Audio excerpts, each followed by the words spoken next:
खासदार निशिकांत दुबेंना महाराष्ट्रातील काँग्रेसच्या महिला खासदार भेटल्यात। मराठी विरोधात बोलणाऱ्या दुबेंना संसदेच्या लॉबीमध्ये महिला खासदारांनी घेराव घातला आणि जय महाराष्ट्रच्या घोषणांनी संसद दणाणली होती। वर्षा गायकवाड यांच्याकडून दुबेंना जय महाराष्ट्र बोलण्याचं आवाहन केलं गेलं। संसदेच्या आवारामध्ये जय महाराष्ट्रच्या महिला खासदारांनी घोषणा दिल्या। वर्षाताई गायकवाड आहेत, त्यांचा आवाज पूर्ण संसदेमध्ये घुमताना आपण पाहतो। मात्र मराठीच्या मुद्द्यासाठी त्यांनी संसदेच्या आवारात देखील आवाज घुमवलेला आहे। निशिकांत दुबे यांचा हात वर करून जय महाराष्ट्र म्हणा हे त्यांना सांगितलेलं आहे। ताई, काय घडलं होतं काल नक्की आणि काय हा प्रसंग होता? मी निशिकांत दुबेंना आम्ही खरं तर सांगू इच्छितो की ज्या तऱ्हेने ते वक्तव्य करतात, महाराष्ट्राबद्दल मराठीबद्दल बोलतात, ते सांगतात की महाराष्ट्राची औकात काय, महाराष्ट्राला आम्ही पैसे देतो, त्या ठिकाणी लोकांना पटक पटक्के मारेंगे। आम्ही त्यांना शोधत होतो संसदेमध्ये, आम्हाला पटका काय पटकं, आम्ही पण बघतो महिला।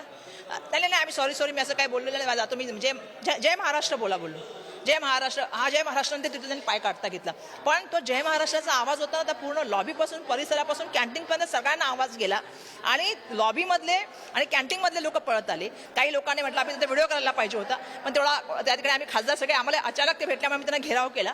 पण मला एक गोष्ट सांगायला पाहिजे की महाराष्ट्राच्या अस्मितेशी, महाराष्ट्राच्या स्वाभिमानाशी, महाराष्ट्राकडे वाकड्या नजरेने कोणी बघितलं ते बिलकुल खपून घेतलं जाणार नाही। त्याच्या विरुद्ध अशाच तऱ्हेने आवाज उचलला जाईल। त्या ठिकाणी वापरल्या जाणाऱ्या अहिंसक शब्दांचा वापर करून अशा व्यक्तींना धडा शिकवणं अपेक्षित आहे आणि हे या खासदारांनी केल्याचं आपल्याला पाहायला मिळते। व्हिडिओ जर्नलिस्ट अनिल कपूरसह शिवाजी काळे, पुढारी न्यूज, दिल्ली। गनिमांची बोटं कशी ठेचायची ही महाराष्ट्राच्या मातीला शिकवावं लागत नाही, हे बाळकडू त्या मातीतच निर्माण होतं असं म्हटलं जातं।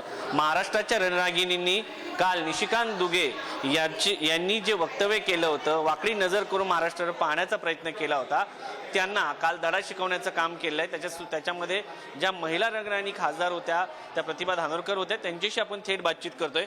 ताई, काल तुम्ही तिथं होत्या, निशिकांत दुबे यांचा हात उचलून त्याला जय महाराष्ट्र म्हणायला लावण्याचा तुम्ही प्रयत्न केलेला आहे, काय नक्की घडलं होतं तिथं? आपण पाहिलं की नुकतीच काही दिवसाआधी महाराष्ट्राच्या बाबतीत, महाराष्ट्राच्या नेत्याच्या बाबतीत जे चुकीचं वक्तव्य निशिकांत दुबे यांनी केलं ते अत्यंत दुर्दैवी होतं आणि अक्षरशः संसदेचं अधिवेशन चालू झालं तेव्हापासून आम्ही त्यांना शोधत होतो। पण काल लॉबीमध्ये ते आम्हाला भेटले आणि भेटल्यानंतर सगळ्यांनी एकजुटीनं आम्ही जय महाराष्ट्र म्हणून त्यांना विचारलं आणि तुम्ही असं वक्तव्य कसं का करू शकता हा देखील जाब त्यांना विचारलं। महाराष्ट्र हा शिवशाहू फुले आंबेडकरांचा महाराष्ट्र आणि त्याच्यामुळे महाराष्ट्राच्या बाबतीत, मराठी भाषेच्या बाबतीत, आदरणीय राजसाहेबाच्या बाबतीत देखील चुकीचं वक्तव्य त्यांनी केलं की पटक पटक्के मारेंगे। तुमच्यात खरंच एवढी हिंमत जर असेल तर तुम्ही अशा पद्धतीचं वक्तव्य हे महाराष्ट्रात येऊन करून दाखवा, मग महाराष्ट्राची जनता काय आहे हे तुम्हाला आम्ही दाखवून दिल्याशिवाय राहू नये। निशिकांत दुबे असो किंवा कोणीही असो, असं वक्तव्य जर का महाराष्ट्राच्या बाबतीत केलं तर हे कदापिही महाराष्ट्रातली जनता किंवा महाराष्ट्रातले लोकप्रतिनिधी हे खपवून घेणार नाही आणि कोणीही जर का असं बोललं तर त्याला धडा आम्ही शिकवल्याशिवाय राहणार नाही। धन्यवाद ताई। आमच्या काल संसदेतल्या महिला खासदारांनी निशिकांत दुबेला जाब विचारला, तुम्ही काय केलं? अडवून विचारलं आमच्या खासदारांनी, तुमच्यात हिंमत आहे का हे करण्याची? कोकाट्यांसारख्या मंत्र्यांना आणि हनी ट्रॅपमध्ये अडकलेल्या मंत्र्यांना तुम्ही तुमच्यामध्ये काढण्याची हिंमत नाही आहे सरकारमधून। अजून तुम्ही तुमचे पाय लटपट आहेत, तुम्ही धमक्या कोणाला देताय रोज उठून? हे प्रकार राज्याच्या मुख्यमंत्र्यांनी थांबवायला पाहिजे आणि राज्य गांभीर्याने चालवायचा प्रयत्न केला पाहिजे।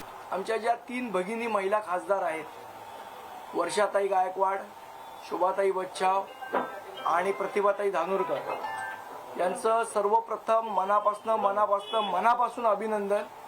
ज्या पद्धतीने निशिकांत दुबेचा माज या आमच्या महिला रणरागिणींनी उतरवला त्याबद्दल सर्वप्रथम मनापासून त्यांचं अभिनंदन करतो।